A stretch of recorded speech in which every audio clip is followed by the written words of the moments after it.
Hi, Dr. Ariane from the Movement Paradigm. As you know, I'm always talking about vagus nerve hacks and how you can tap into the power of your vagus nerve. Today, we're going to talk about how mechanical pressure, potentially from the cervical spine, so from your neck, mobility issues in the joint, as well as soft tissue, could be impacting your vagus nerve. Therefore, it could be affecting your blood pressure and heart rate and gut issues, anxiety, depression. So, this is yet another thing that you want to explore as the root of your potential vagus nerve issues.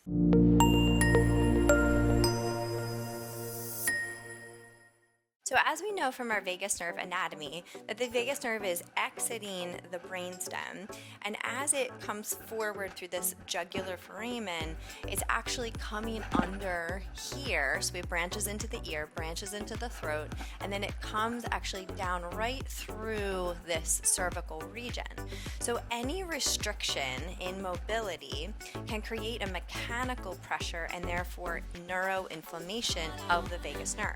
So for example, if we have forward head posture, regardless of what that is caused from, which I'll touch on in just a moment, that forward head posture can create compression of the vagus nerve. So if we are sitting at a desk all day like this, that can create it. If we have an airway dysfunction, so something like deviated septum, small nasal valves, enlarged turbinates, an actual small airway, tonsil issues, all of these things could affect and influence forward head posture. We also want to think about forward head posture as a result of the nervous system. So if we are stressed and anxious and depressed, that is also going to lend itself to a forward head posture, potentially a rounded posture. So there's, of course, just like anything, the chicken and the egg, both are going to affect each other, so it can become a perpetuating cycle. So if we have a breathing issue, breathing and posture are interdependent on each other. So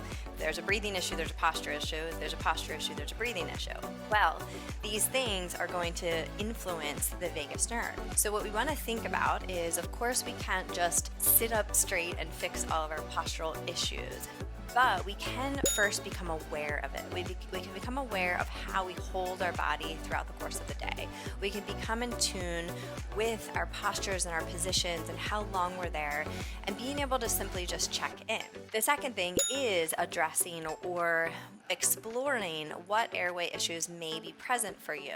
So I always suggest to my patients at the bare minimum using something like Mutes, which is a nasal dilator at night to open the airway. Can open up the airway approximately 38%. Using something like Xlear, which is a nasal spray that has xylitol in it, so it's not just saline where it can ultimately dry the nasal cavity out. We want to keep that moist for optimal breathing and immune function. So the xylitol in that helps to keep that. So at the bare minimum, addressing some basic breath practices like addressing a little bit of the airway, practicing breathing at the minimum. But you can also take that a step farther and be able to really work with a professional to be able to see if there is an airway issue that's contributing to this forward head posture. The second thing that you can do is to be able to actually work on this. So there's lots of fun ways to do this, and I've done several videos on different neck exercises that you can check out that are all super helpful. One is actually by Stanley Rosenberg, which is the trapezius twist. One of my favorites, super simple. So you're essentially just grabbing your elbows here. I always like to do this first. So check out your posture. So you can like take a picture, you can check in the mirror, then grab your elbows, and you're essentially just kind of rocking back and forth.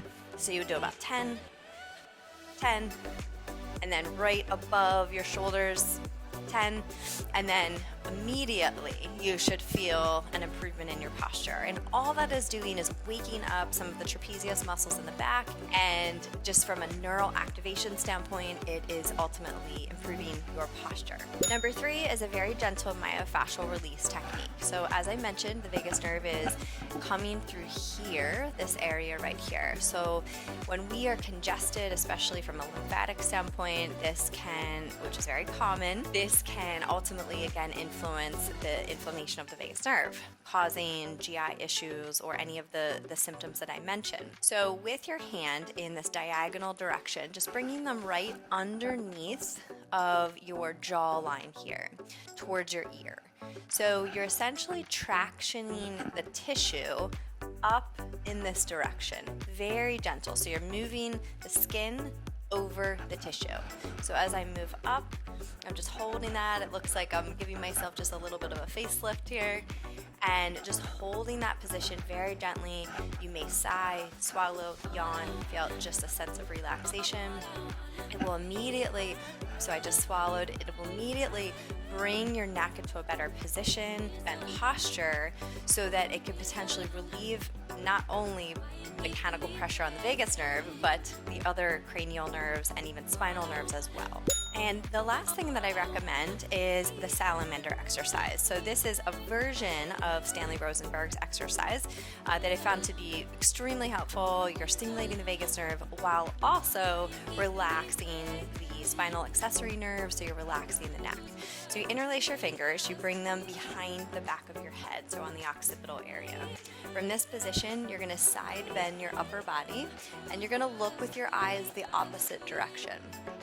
You're going to hold that position for 30 seconds, and then you'll come back to center and repeat on the other side. So side bend, you want to make sure your face stays forward. You're going to look with your eyes the opposite direction, hold for 30 seconds.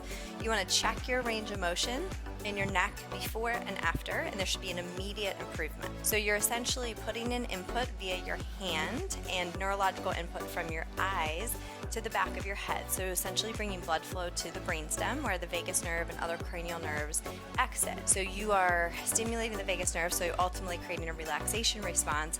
In addition to that, this spinal accessory nerve is stimulated, so it will create a relaxation in the SCM muscle and the upper trap muscle. So really huge win. I recommend this to my patients to do all day long. They can do it as often as they'd like, can have a cumulative effect. Most people find that to be their favorite. So this is a small sampling of some ideas of how you want to be thinking of the vagus nerve, not only from simply just the nervous system aspect, but we want to think about it from, in this case, the mechanical influence of how is your neck positioning, the joint mobility, the soft tissue elasticity. How is this influencing your vagus nerve? So whenever there's a vagal nerve dysfunction, you want to think about what is the root of that. And through our integrated vagus nerve therapy, that is one of the things that we're always trying to figure out is it an infection? Is it mechanical? Is it a combination? Normally, there's so many factors that go into something.